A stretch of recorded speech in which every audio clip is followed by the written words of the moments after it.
Perintah Kaisar Naga. Audiobook, novel silat. Episode 247. Bob, suruh semua orang masuk, aku ingin memberi makan binatang haus darah itu. Bob mengangguk, lalu mulai mengusir semua orang, dan Connor juga mengedipkan mata, meminta bawahannya untuk membantu juga. Kali ini, banyak penduduk desa digiring menuju bumi hangus seperti anak domba yang menunggu untuk disembelih. Beberapa orang takut dan berjuang mati-matian, dan beberapa bahkan berbalik dan lari. Tapi sekarang orang-orang ini telah kehilangan kekuatannya, bagaimana mereka bisa melarikan diri? Mereka langsung ditangkap oleh Bob, lalu dilempar ke bumi yang hangus. Dave dan kelompoknya berkumpul bersama dan berjalan ke bumi yang hangus selangkah demi selangkah. Ketika Dave melangkah ke bumi yang hangus, dia langsung merasakan aura menakutkan datang dari kakinya. Ditemani oleh aura yang menakutkan, ada juga aliran kekuatan ilahi yang abadi bercampur di dalamnya. Kekuatan ini seharusnya berasal dari Agrimoni. Seseorang mulai terjerat dalam tentakel binatang haus darah, menghisap darah dari tubuhnya. Yang lain berlari dengan putus asa, ingin melarikan diri, tetapi Finley dan yang lainnya menatap mereka di belakang mereka, jadi orang-orang ini hanya bisa berlari ke depan dengan putus asa. Mereka semua berdoa, berharap bisa melarikan diri ketika binatang haus darah itu menghisap darah orang lain. Melihat semua orang melarikan diri dengan panik, Finley memiliki ekspresi lucu di wajahnya.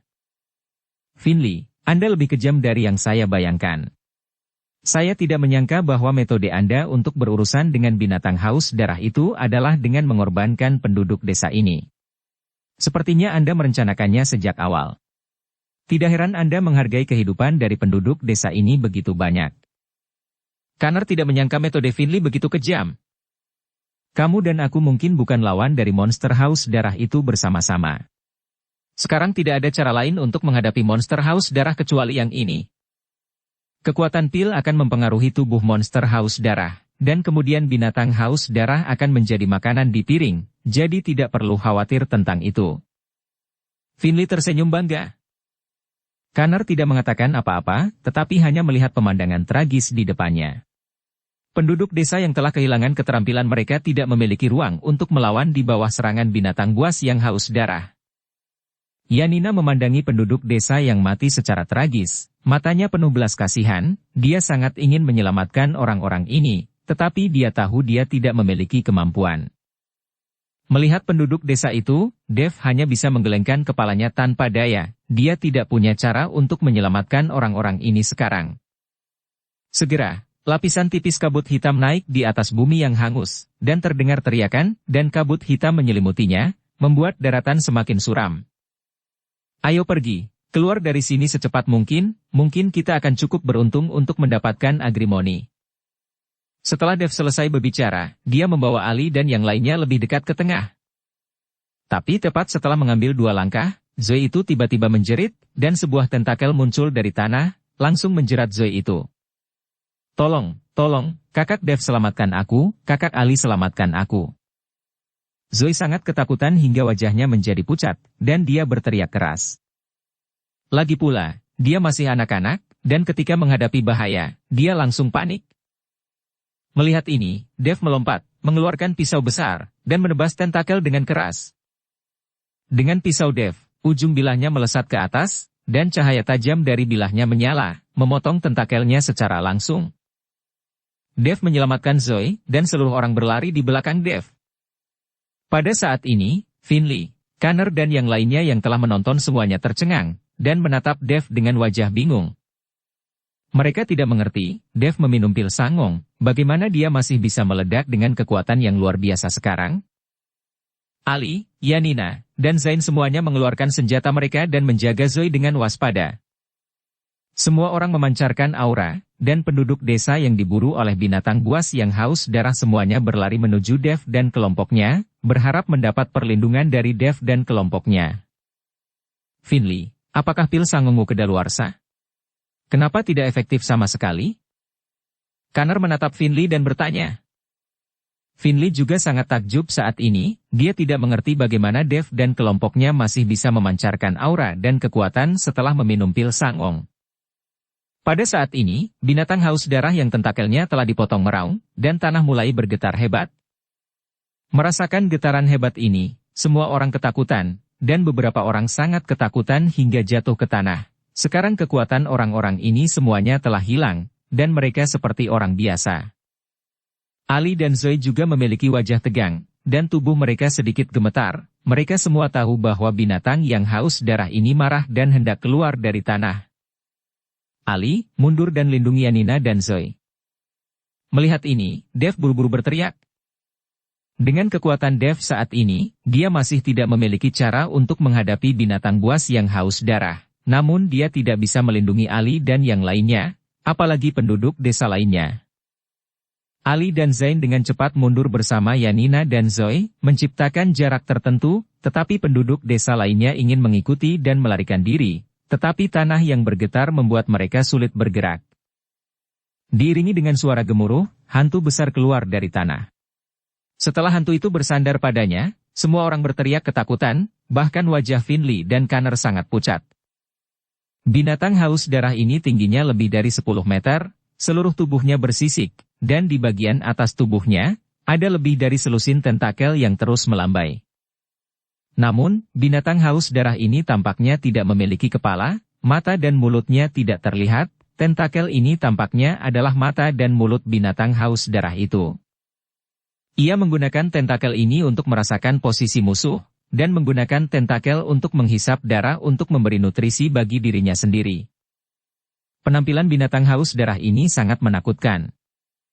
Melihat penampilan menakutkan dari binatang haus darah, Zoe gemetar dan berkata, pada saat ini, lebih dari 10 tentakel binatang haus darah ditembakkan ke arah Dev seperti pedang tajam. 10 tentakel terjalin menjadi jaring besar, yang sepertinya menyelimuti Dev. Melihat hal ini, Dev terus menggerakkan tubuhnya ke belakang untuk menghindari serangan binatang haus darah itu. Tentakel binatang haus darah tidak menangkap Dev, tetapi menangkap penduduk desa yang sudah pingsan di tanah, dan kemudian tentakel ini mulai menyedot darah penduduk desa ini. Jeritan keluar dari mulut penduduk desa ini, tetapi Dev tidak berani menunjukkan belas kasihan, dia tidak bisa menyelamatkan dirinya sendiri, tidak ada cara untuk menyelamatkan orang-orang ini. Tapi dengan cara ini, penduduk desa ini memberi Dev dan kelompoknya waktu untuk melarikan diri. Lari, cepat lari. Dev berteriak keras pada Ali dan yang lainnya. Menghadapi monster haus darah yang begitu kuat, Dev tahu bahwa dia tidak memiliki peluang untuk menang sama sekali. Jika dia terus bertarung, cepat atau lambat dia akan menjadi makanan dari monster haus darah itu. Ketika Ali dan yang lainnya mendengar ini, mereka berlari mati-matian menuju kedalaman bumi yang hangus, dan Dev juga berlari mati-matian, bahkan tanpa menoleh ke belakang. Rusak, orang-orang itu lari, bukankah hegemoni akan menjadi milik mereka? Finley memikirkan sesuatu, dan wajahnya tiba-tiba menjadi jelek seperti pembaca dan pendengar novel ini.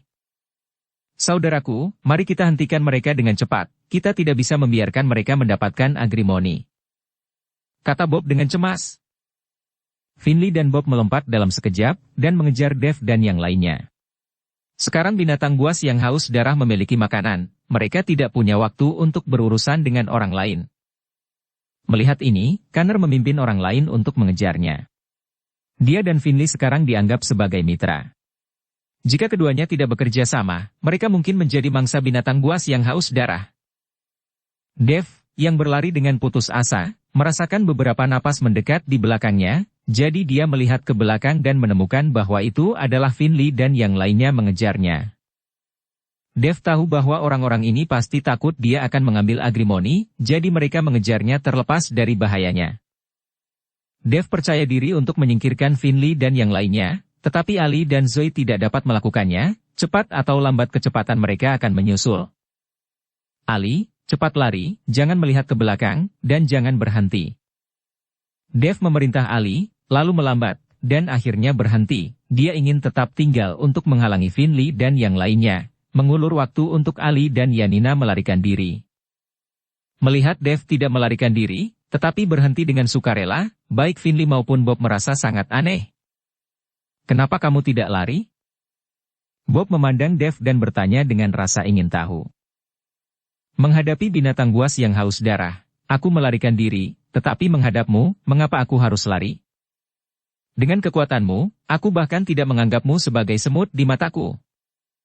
Dev mengangkat sudut mulutnya dan berkata dengan nada menghina.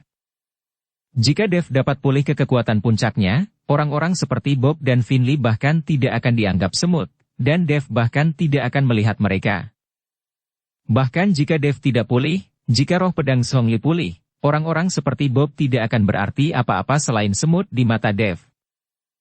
Mendengar apa yang dikatakan Dev, Bob dan Finley sedikit terkejut, mereka tidak pernah mengira Dev berani mengatakan hal seperti itu. Orang harus tahu bahwa Dev hanyalah seorang penduduk desa pegunungan, bagaimana dia bisa memandang rendah mereka? Hahaha, Finley, di mana kamu menemukan rumput liar yang indah ini? Orang-orang gunung dan liar seperti ini memandang rendah sekte Kuali Giokmu, tampaknya sekte Kuali Giokmu benar-benar kampungan. Connor yang juga tiba saat ini, mendengar kata-kata Dev, dia tiba-tiba tertawa terbahak-bahak. Mendengar ejekan Connor, Finley dan Bob akan mati karena marah. Awalnya, sekte Kuali Giok mereka memiliki beberapa konflik dengan keluarga Ning, tetapi sekarang Dev mempermalukan mereka di depan Connor, bagaimana mungkin mereka tidak marah? Nak, aku akan membuat hidupmu lebih buruk daripada kematian hari ini.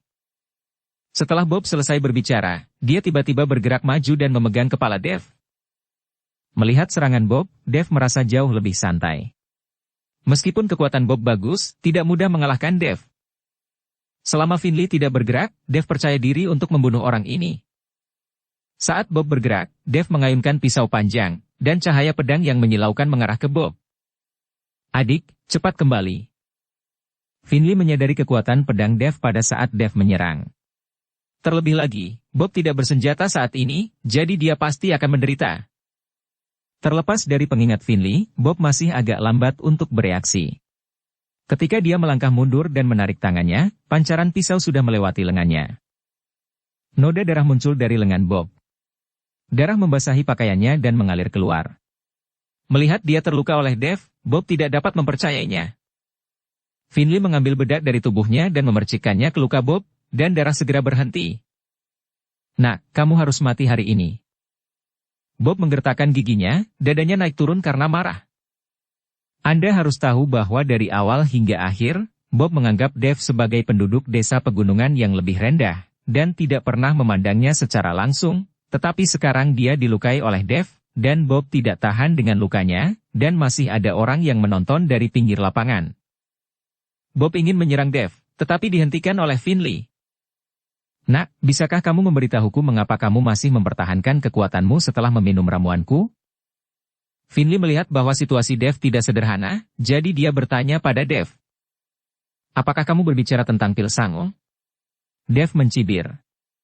Hanya pil semacam itu, tidak akan berhasil untukku.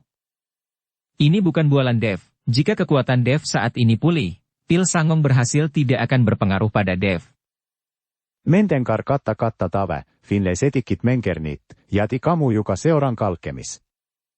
Aku hanya tahu sedikit, tapi bahkan sedikit ini 100 kali lebih baik darimu. Dev tertawa di seluruh wajahnya. Kali ini, Finley tidak tahan lagi. Dev mempermalukan dirinya sendiri di depan Connor berulang kali, yang benar-benar membuatnya kehilangan muka. Kalau begitu biarkan aku melihat bagaimana kamu 100 kali lebih kuat dariku. Setelah Finley selesai berbicara, cahaya perak terbang keluar dari tangannya. Cahaya perak ini seperti bintang jatuh, kecepatannya sangat cepat. Saat ini, tidak jauh dari sana, Fox Lang bersama seorang gadis dan sedang menonton pertarungan beberapa orang. Melihat Finley menyerang Dev, ekspresi Fox menegang, dan dia akan menyelamatkannya. Lagi pula, menurutnya, kekuatan Dev tidak sebaik Finley. Tetapi siapa yang tahu bahwa ketika Fox hendak bergerak, tetapi dihentikan oleh gadis di sampingnya. Jangan bergerak, kekuatan orang ini tidak rendah, kekuatannya sepertinya ditekan, atau cederanya belum pulih. Mata gadis itu tertuju pada Dev, dan dia memiliki pemandangan indah setiap kali melihat pergerakan Dev. Cederanya belum pulih. Menghadapi serangan Finley, tubuh Dev melintas dengan cepat, kali ini menghindari serangan Finley, dan kemudian tubuhnya dengan cepat mundur. Dev berhenti hanya untuk menunda waktu, sekarang Ali dan yang lainnya sudah melarikan diri, Dev tidak perlu bertarung. Selain itu, dalam pertarungan, Dev tidak yakin bisa mengalahkan Finley. Finley melihat bahwa Dev ingin melarikan diri, jadi dia melompat dan ingin menghentikan Dev. Namun pada saat Finley melompat, sebuah tentakel langsung menjerat tubuh Finley, menyebabkan Finley jatuh dari udara. Setelah binatang haus darah itu menghisap darah penduduk desa itu, ia bergegas, dan kemudian melancarkan serangan. Finley menjadi pucat karena ketakutan, sebuah cahaya menyala di tangannya, dan kemudian dia memotong tentakelnya dengan pisau. Tapi Dave memanfaatkan upaya ini dan sudah melarikan diri tanpa jejak. Ketika Finley ingin mengejarnya lagi, dia sudah terjerat oleh binatang haus darah itu. Mari kita bekerja sama untuk membunuh binatang haus darah ini. Finley menyerah mengejar Dave, tetapi berurusan dengan binatang haus darah itu dengan seluruh kekuatannya. Bob, Connor dan yang lainnya juga menunjukkan senjata mereka dan menyerang binatang yang haus darah itu. Karena binatang haus darah telah menghisap darah penduduk desa yang telah memakan pil sangong, kekuatan obat dari pil sangong juga mulai berpengaruh pada binatang haus darah, yang memungkinkan Finley dan yang lainnya bertarung dengan binatang haus darah itu. Jika binatang haus darah tidak memiliki efek dari pil sangong di tubuhnya, Finley dan yang lainnya mungkin sama sekali bukan lawan dari binatang haus darah. Dave mengabaikan Finley dan yang lainnya yang bertarung dengan binatang haus darah itu, dan melarikan diri tanpa melihat ke belakang. Segera, Dave menyusul Ali dan yang lainnya. Saat ini, Ali dan yang lainnya sedang beristirahat di atas batu besar. Mereka bilang itu istirahat, tapi sebenarnya mereka mengkhawatirkan Dave, jadi mereka menunggu Dave.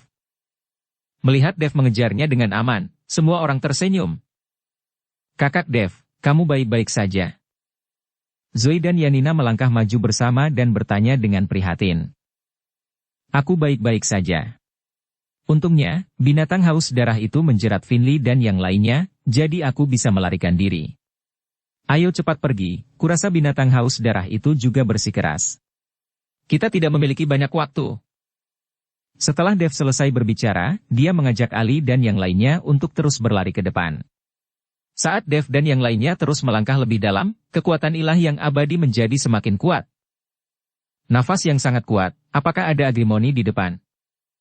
Ali juga merasakan perubahan nafas, jadi dia berkata, di depan sepertinya ada agrimoni, ayo cepat.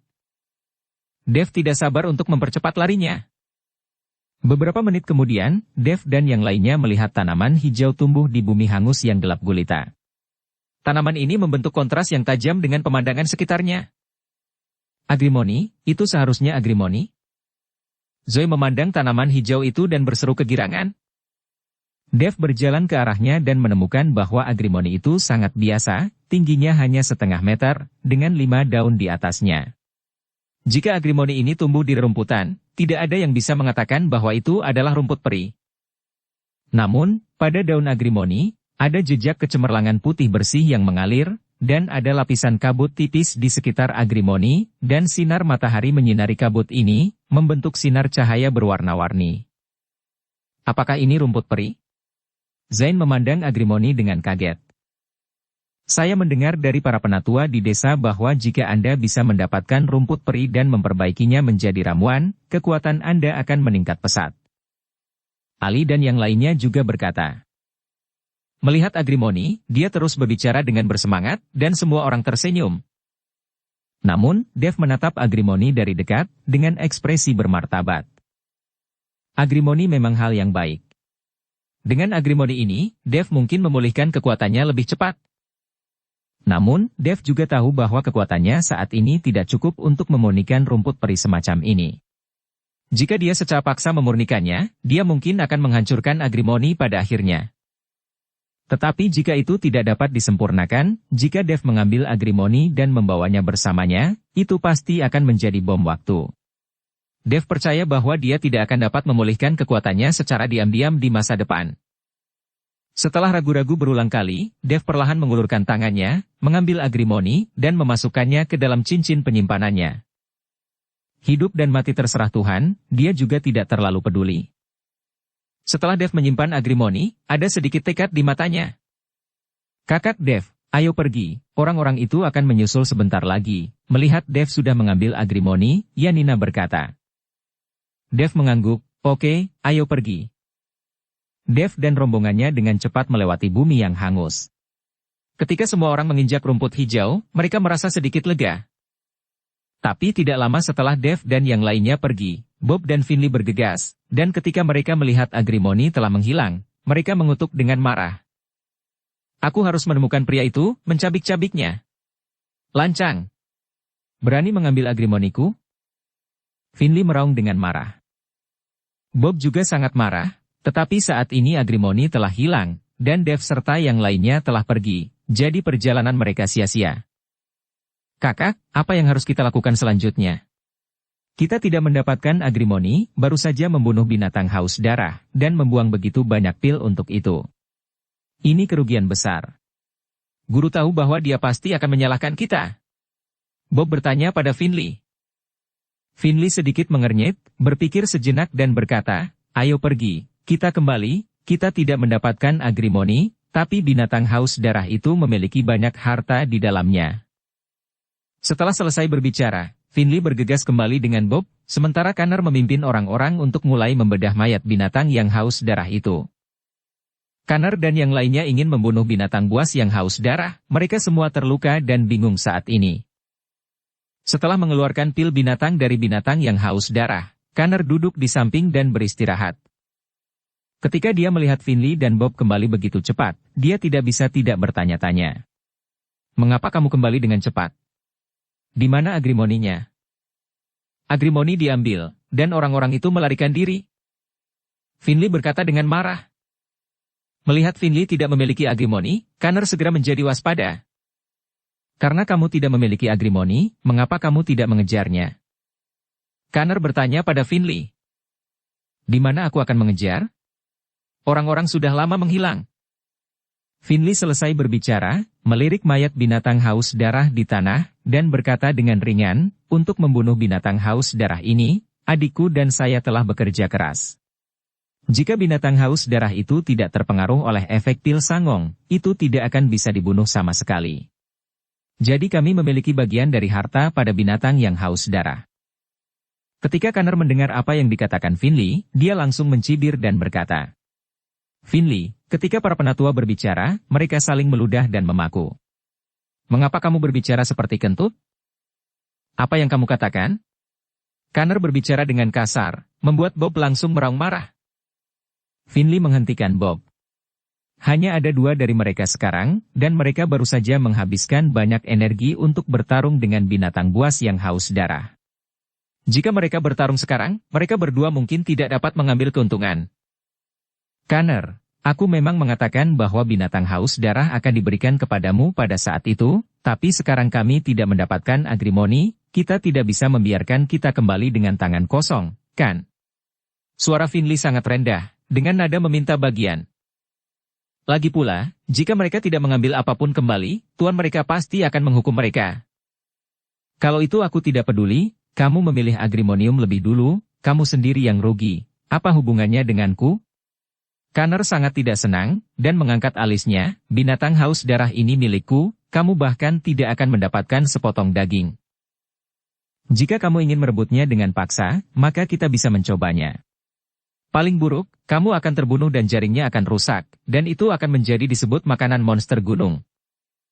Connor memasang postur putus asa, dia tahu bahwa Finley tidak akan pernah melawannya dengan putus asa. Finley melihat bahwa Connor tidak menyerah sama sekali. Jadi dia tidak punya pilihan selain menatap Connor dengan amarah di seluruh wajahnya, lalu pergi bersama Bob. Untuk mayat binatang yang haus darah, Finley merasa tidak ada gunanya mempertaruhkan nyawa. Saudaraku, bisakah kita kembali seperti ini? Jika kita kembali seperti ini, Tuan pasti akan menghukum kita. Bob bertanya pada Finley dengan enggan. Tentu saja kita tidak bisa kembali seperti ini. Kita harus menemukan cara untuk mengetahui identitas anak itu. Selama kita menemukan anak itu, kita dapat menemukan Agrimony.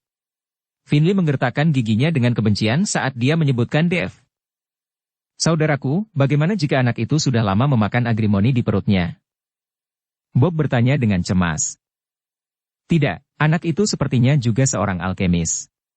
Dia tahu bahwa rumput peri semacam ini tidak dapat ditelan secara langsung, jika tidak, kekuatan rumput peri akan membuatnya meledak dan mati dalam sekejap. Itu harus dimurnikan menjadi obat, tetapi jika dia ingin memurnikan rumput peri seperti Agrimony, dengan kekuatan anak itu, dia tidak dapat melakukannya, jadi agrimoni pasti akan dia simpan. Finley menganalisis dengan hati-hati, dia merasa bahwa Dev sama sekali tidak memiliki kemampuan untuk menyempurnakan agrimoni. Dengan kekuatan Dev saat ini, dia benar-benar tidak dapat menyempurnakan agrimoni, tetapi ketika Dev pulih, menyempurnakan agrimoni akan semudah memasak sebelak. Saudaraku, aku tidak mengenal anak itu, tetapi orang-orang yang bersamanya semuanya berasal dari desa Dashi. Ayo pergi ke desa Dashi untuk bertanya, dan kita mungkin akan tahu identitas anak itu. Bob menjelaskan kepada Finley. Oke, ayo pergi ke desa Dashi, aku ingin melihat siapa anak ini. Mata Finley sedikit memadak, dengan niat membunuh yang kuat. Saat ini, Dev tidak tahu bahwa Finley dan Bob telah mengarahkan pandangan mereka ke desa Dashi. Setelah dia memimpin Ali dan yang lainnya keluar dari area bumi hangus, dia berencana untuk memutar kembali ke desa Dashi. Namun ketika Dev memimpin Ali dan yang lainnya dalam perjalanan, tiba-tiba dua sosok langsung menghalangi jalan mereka. Melihat seseorang menghalangi jalan, Ali dan yang lainnya menjadi gugup, sementara Dev sedikit mengernyit saat dia melihat orang di depannya, Fox. Raja Serigala berwujud manusia yang menghalangi Dev dan yang lainnya. Fox, dan di samping Fox, ada seorang gadis dengan ciri-ciri halus.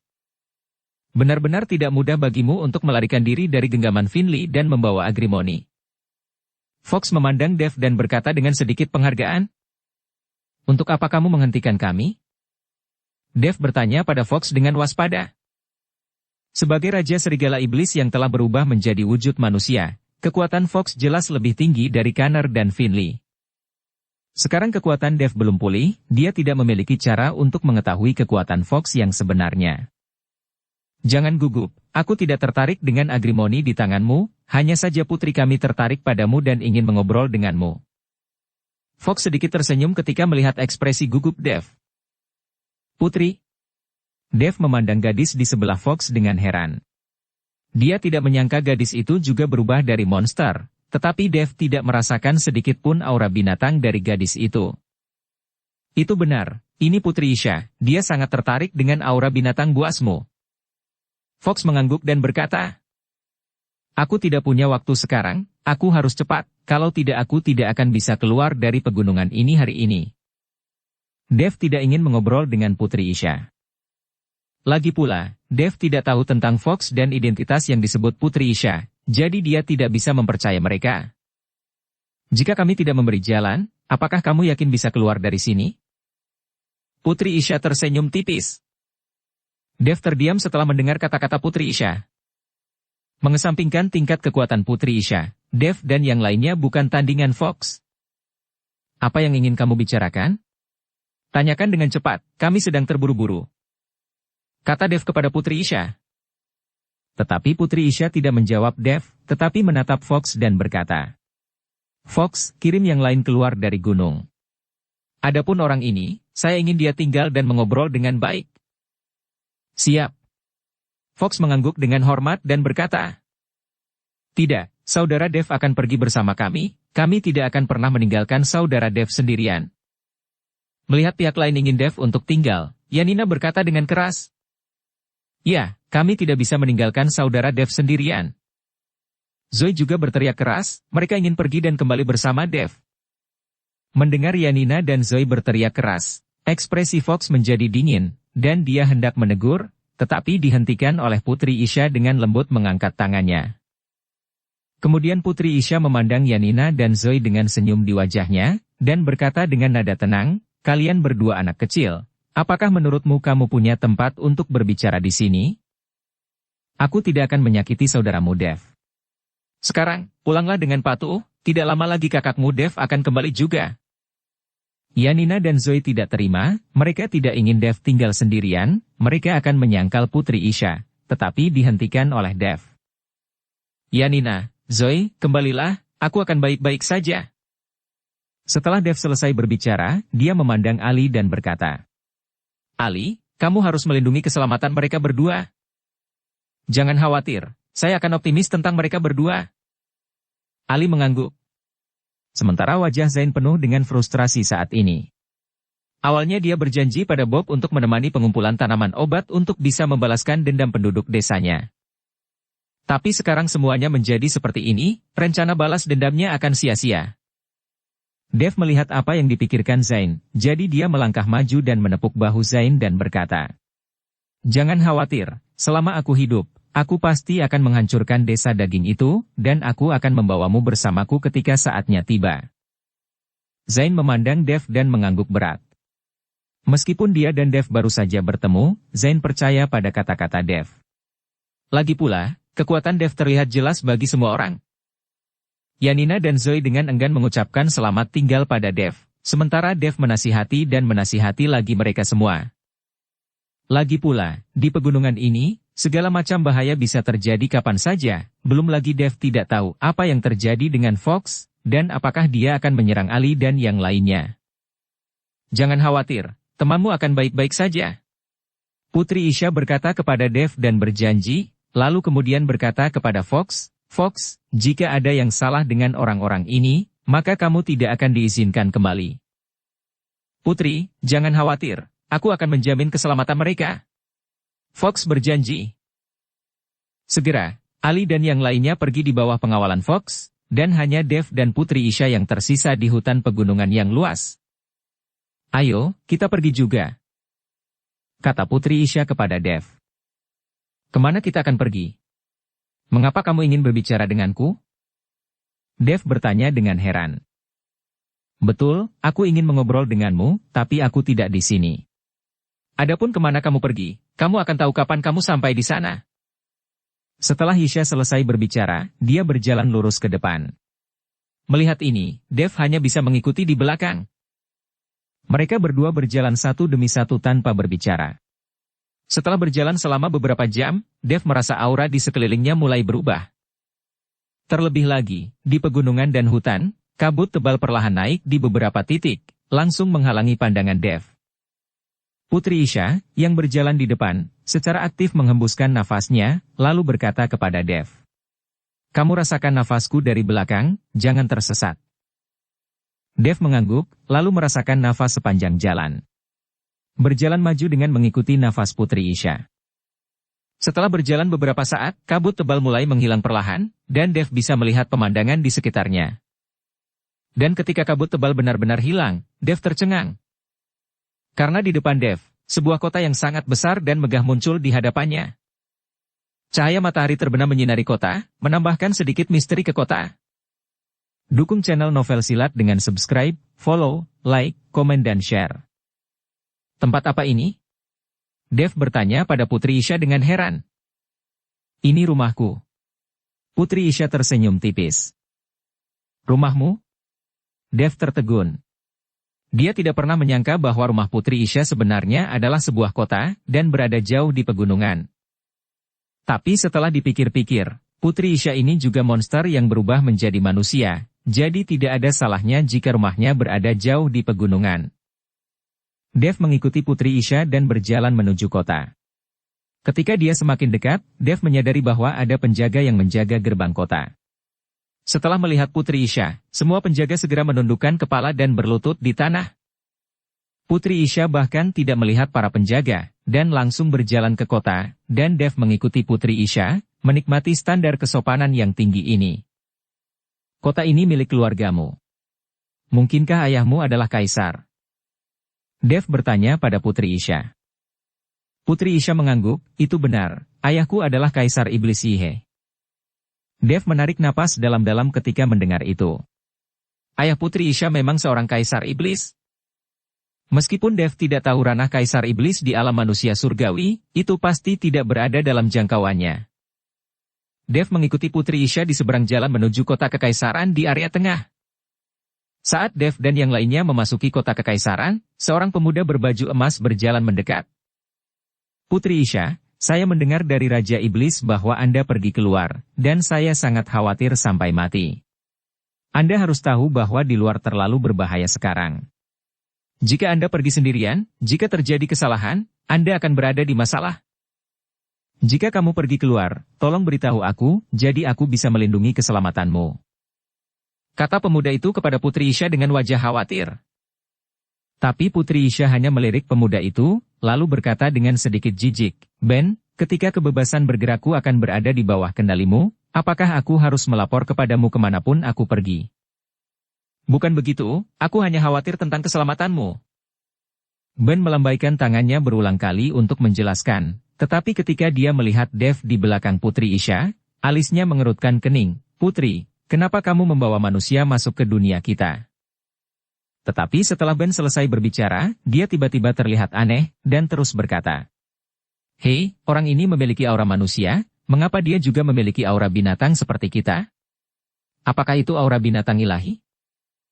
Aneh, ini sangat aneh, mungkinkah dia adalah produk dari perkawinan antara binatang dan manusia?" Ben sedikit kewalahan oleh aura Dev, jadi dia menatap Dev dengan hati-hati. "Ben, singkirkan rasa ingin tahumu. Siapapun yang aku bawa, bukan urusanmu. Kamu melindungi kota kekaisaran, dan lakukan urusanmu sendiri saja."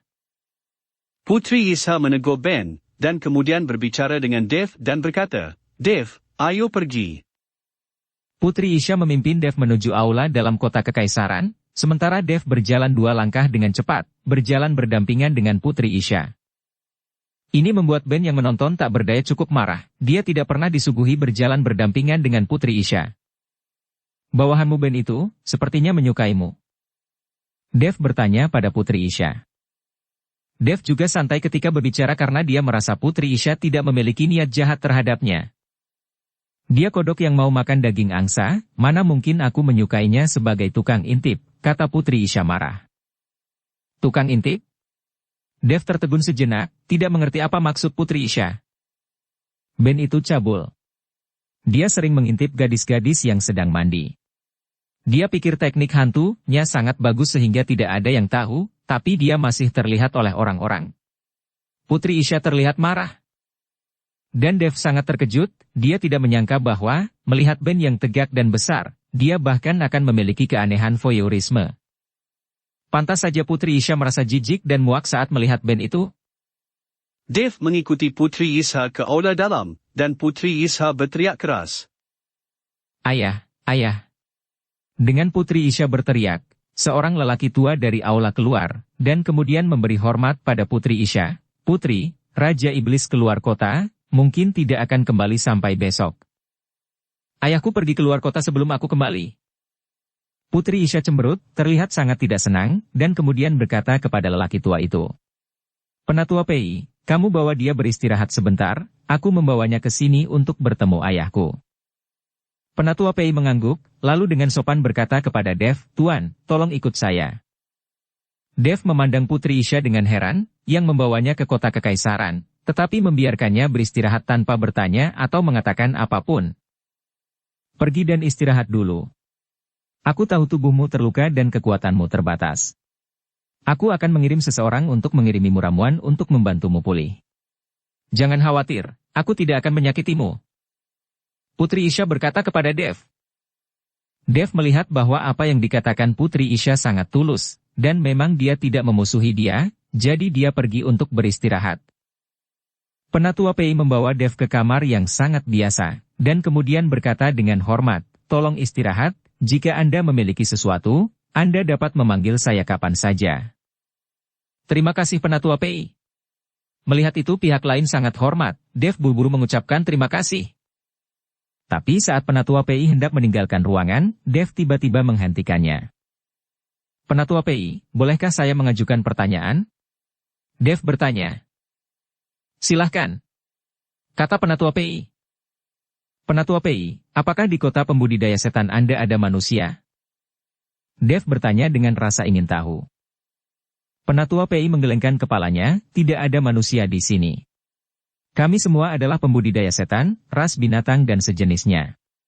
Manusia memiliki wilayah manusia, jadi mereka tidak akan tinggal di sini." "Begitu?" Dev sangat terkejut.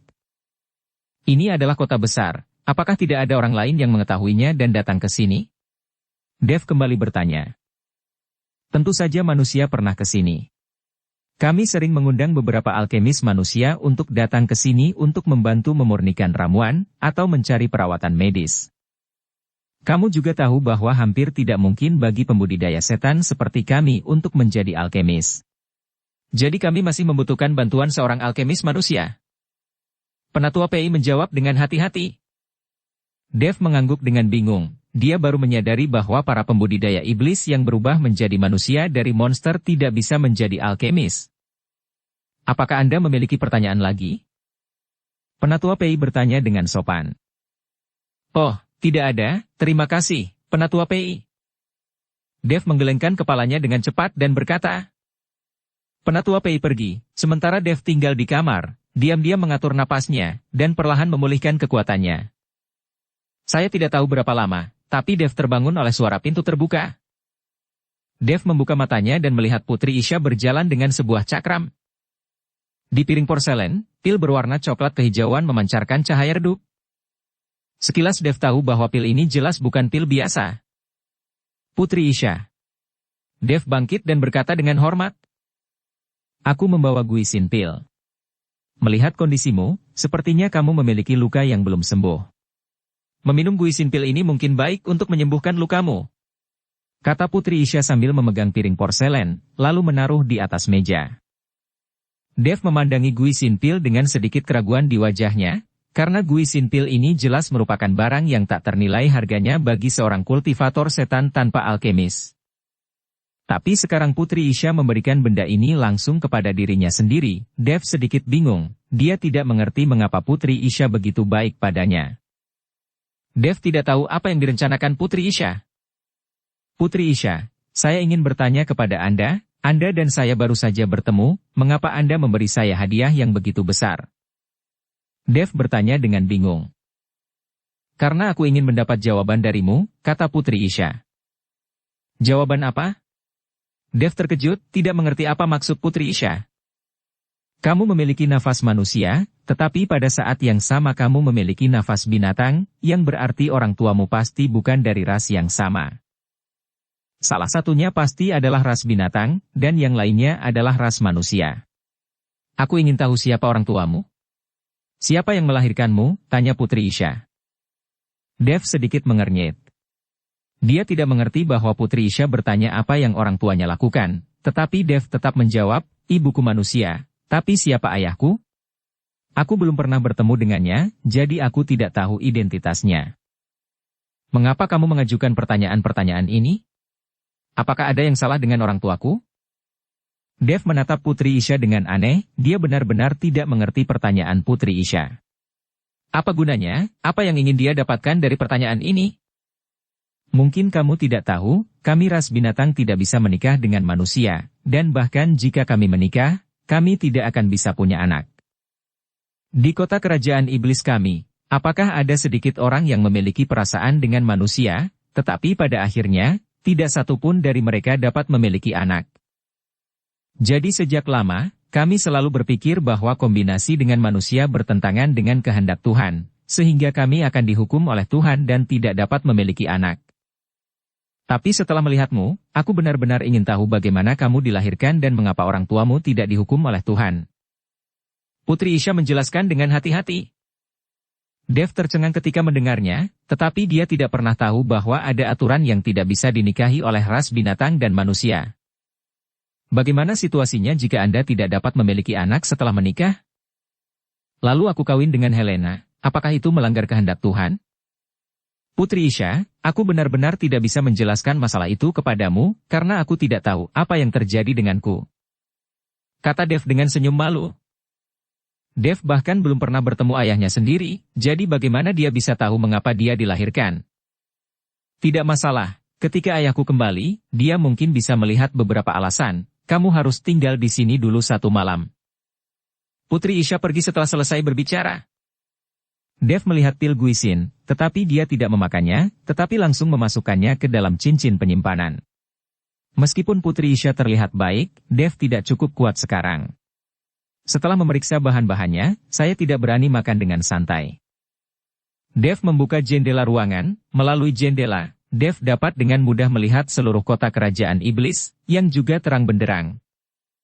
Setelah melihatnya sebentar, Dev membuka pintu dan berjalan keluar. Dia ingin berjalan-jalan dan melihat kota kerajaan iblis. Penjaga di kota kerajaan iblis tidak terlalu ketat, mungkin alasan mengapa sangat aman di sini adalah karena tidak banyak penjaga. Dev berkeliaran tanpa tujuan, melihat kota kekaisaran yang agak eksotis. Tepat ketika Dev melewati sebuah ruangan, ada bau samar kayu cendana yang keluar dari ruangan itu. Dev mendorong pintu hingga terbuka dan masuk secara tidak sengaja. Setelah memasuki ruangan, Dev menyadari bahwa itu adalah ruang belajar, dan ada berbagai buku di rak buku kayu ganda.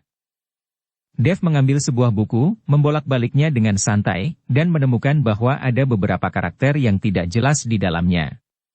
Ini pasti karakter klan binatang, yang berbeda dari karakter manusia. Dev membolak-balik beberapa buku berturut-turut, semuanya adalah kata-kata yang sama. Dev tidak bisa mengerti sama sekali. Ini semua esai burung, aku benar-benar tidak mengerti sepatah kata pun. Dev mengembalikan buku itu tanpa daya, siap untuk pergi dari sini.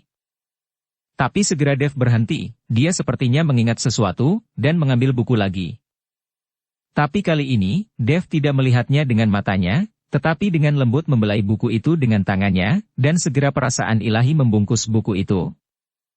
Pada saat ini, di lautan kesadaran Dev, buku surgawi tanpa kata memancarkan cahaya, dan isi buku itu, seperti tetesan air, perlahan mengalir ke ingatan Dev. Hanya butuh beberapa saat, yang awalnya Dev tidak dapat memahami satu kata pun dari buku-buku itu, tetapi sekarang dia menghafal semuanya, dan memahami kata-katanya. Senyum muncul di sudut mulut Dev. Dia mengembalikan buku itu dengan santai, mengambil buku lain, dan bersiap untuk menghafalnya dengan cara yang sama lagi. Jika Dev dapat menghafal begitu banyak buku tentang binatang iblis, maka dia pasti akan memiliki pemahaman yang lebih dalam tentang binatang iblis. Tapi tepat ketika Dev hendak mengulangi trik lama, pintu kamar tiba-tiba didorong terbuka, dan kemudian sekelompok prajurit lapis baja emas menyerbu masuk. Kamu sangat berani, kamu berani masuk tanpa izin ke pavilion koleksi buku Kaisar Iblis? Mencari kematian. Ben dengan baju besi emas melihat Dev membolak-balik buku di ruangan itu, dan dia tidak bisa menghentikan amarahnya. Anda harus tahu bahwa ini adalah kota kerajaan iblis, wilayah ras binatang. Bahkan jika Dev dibawa oleh putri, tapi dia diam-diam datang ke pavilion buku Kaisar di tengah malam. Jangan salah paham, aku hanya... Ketika Dev melihat Ben, dia ingin menjelaskan kepadanya, tetapi sebelum dia selesai berbicara, Ben menebas Dev. Dev tidak punya pilihan selain melempar buku itu ke arah Ben, dan mencoba melarikan diri dengan cepat. Kamu ingin melarikan diri? Jika aku membiarkanmu melarikan diri, maka reputasiku sebagai penjaga umum akan sia-sia. Melihat Dev ingin melarikan diri, Ben meraung marah, dan mengayunkan pedangnya ke arah Dev lagi. Ben memiliki prasangka buruk terhadap Dev di dalam hatinya, dia tidak terlalu menyukai manusia, dan berpikir bahwa manusia terlalu licik. Namun, Putri Isha menyukai manusia, dan selalu berharap dia dapat menemukan suami manusia. Tapi karena ras binatang dan ras manusia tidak bisa kawin dan memiliki anak, jadi Putri Isha menahan diri. Tapi hari ini ketika Ben melihat Putri Isha bersama Dev, keduanya berjalan berdampingan, berbicara dan tertawa, Ben sangat marah. Jadi sekarang setelah Ben mengetahui bahwa Dev benar-benar menyelinap ke pavilion perpustakaan, dan melihat-lihat buku di dalamnya, dia segera menemukan alasan untuk membersihkan Dev. Serangan Ben sangat kejam, seolah ingin membunuh Dev. Dev yang belum pulih sepenuhnya dari kekuatannya sekarang, dan dia sama sekali bukan lawan Ben. Ketika dia melihat Ben menyerang dengan marah, dan itu adalah serangan yang mematikan, dan Dev hanya bisa mengandalkan sosoknya yang fleksibel untuk terus menghindar. Desir. Ben menebas gerbang Dev dengan pisau, dan pedang dingin itu membawa cahaya suram dan dingin dan langsung menuju Dev. Dev ingin menghindar, tapi kali ini kecepatan harimau itu sangat cepat sehingga Dev tidak bisa mengelak sama sekali. Melihat pemandangan ini, Dev hanya bisa menggertakkan giginya, semburan cahaya keemasan muncul di tubuhnya, tubuh emas yang tidak bisa dihancurkan diaktifkan, dan sisik emas menutupi seluruh tubuh Dev. Dang. Dev menyilangkan tangannya dan langsung memblokir pisau Ben. Namun, karena kekuatan yang sangat besar, Dev jatuh dalam sekejap dan jatuh dengan keras ke tanah. Tubuh emas yang tidak bisa dihancurkan juga hancur seketika, berubah menjadi semburan cahaya keemasan dan menghilang. Sudut mulut Dev berlumuran darah. Perbedaan kekuatan antara dia dan Ben itu terlalu besar, bahkan dengan perlindungan tubuh emas yang tidak rusak, Dev masih terluka. Aku tidak menyangka kamu, manusia kecil, memiliki baju besi emas. Sepertinya kamu tidak sederhana. Kamu pasti punya rencana ketika kamu datang ke kota kerajaan iblis kami. Tapi aku akan membunuhmu hari ini, dan lihat bagaimana rencanamu terhadap kota kerajaan iblis kami. Setelah Ben selesai berbicara, dia menebas Dev. Menghadapi pedang tajam Ben, Dev hanya bisa menutup matanya tanpa daya. Dia tahu bahwa dia tidak bisa menahan pedang ini lagi. Tapi tepat ketika pedang Ben hendak mengenai Dev, seberkas cahaya tiba-tiba melintas dan langsung mengenai pisau Ben. Tubuh Ben bergetar, dan dia mundur beberapa langkah. Ben, kamu sangat berani melakukan sesuatu pada tamu yang kuundang. Aku melihat Putri Isha datang dengan marah, dan Penatua PI mengikuti di samping Putri Isha. Itu adalah Penatua PI yang baru saja menyelamatkan Dev. Dev, kamu baik-baik saja. Putri Isha melangkah maju dan membantu Dev berdiri. Dev tersenyum kecut, lalu menggelengkan kepalanya. Dev merasa sangat tidak berdaya saat ini, jika bukan karena kekuatannya sendiri belum pulih, bagaimana dia bisa begitu dipermalukan oleh bawahan seperti Ben. Putri, anak ini menyelinap ke perpustakaan Kaisar Iblis, dan aku langsung menangkapnya. Dia menyelinap melalui perpustakaan Kaisar Iblis. Aku sudah mengatakannya sejak lama, manusia berbahaya dan licik, dan manusia sama sekali tidak bisa dipercaya. Anak ini mengintip koleksi Kaisar Iblis, pasti dia memiliki rencana. Ben berkata dengan lantang kepada Putri Isha. Setelah mendengar ini, Putri Isha menatap Dev dengan heran, matanya penuh pertanyaan. Putri Isha, aku terlalu bosan di kamar, jadi aku keluar jalan-jalan, jadi aku kemari dan membaca buku-buku di dalamnya. Dev hanya bisa menjelaskan kepada Putri Isha. Hanya saja penjelasan Dev agak dibuat-buat, dan Putri Isha masih memiliki sedikit ketidakpercayaan di wajahnya. Putri, buku-buku di perpustakaan ini semuanya ditulis dalam bahasa ras binatang kita, yang tidak dapat dipahami manusia. Pada saat ini, Penatua PI mengingatkan dengan suara rendah. Mendengar kata-kata Penatua PI, Putri Isha sadar sejenak, tersenyum tipis dan berkata, "Saya yakin Anda masuk secara tidak sengaja, kembali dan istirahatlah dengan cepat, dan jangan berjalan-jalan dengan santai."